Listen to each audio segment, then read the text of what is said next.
The Prophet Muhammad sallallahu alaihi wasallam said, "Iyyakum al-julus ala turuqat." He said, "Don't sit in the paths, or don't sit on the streets or the ways that people travel. Right? Don't be in the way." And then there's kind of a conversation that happens between him, sallallahu alaihi wasallam, and the companions about, well, what if we have to? And he kind of gives them a way out, and he tells them, like, if you're going to do it, then here's what you should do to make it right. But I want to sit for a minute with the initial guidance of not sitting idly on the street. And this is something that is kind of important that we don't think about a lot, about what kind of impression or presence am I having? A lot of times, I'll give you a scenario that happens all the time. Maybe in your masjid there's an entrance, and maybe that there aren't separate entrances for men and women, or maybe that there are separate entrances, but there's kind of like a common area. What happens if the men just hang out in that area? If they stand around and they talk, or they sit, or they do these other sorts of things, right? It can be very intimidating to the women. The women might not want to come in, they might not feel comfortable.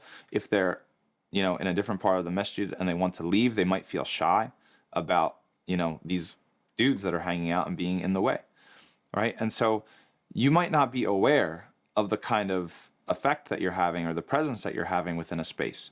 You might actually be intimidating somebody, or you might be making somebody feel a certain way and not even be aware of it.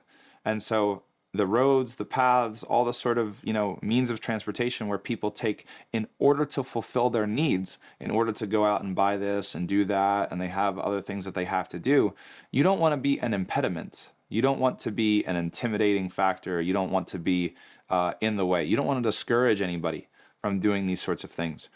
And then the interesting thing is that when the Prophet ﷺ is explaining to them, okay, well, if you have to be there, then you need to make sure that your presence is actively good. And he gives them kind of like a little short list of the things that they can do, including returning the salams, right? And commanding the good that is known, and forbidding the evil, and these sorts of things, so that you're actually uplifting everybody around you. And that's really what it comes down to. It comes down to being aware of the effect that you're having on other people, not being so just laser focused with blinders on that you're oblivious, not being oblivious, being conscious of the effect that you're having on the people around you, and striving to have an actively positive impact on everybody around you.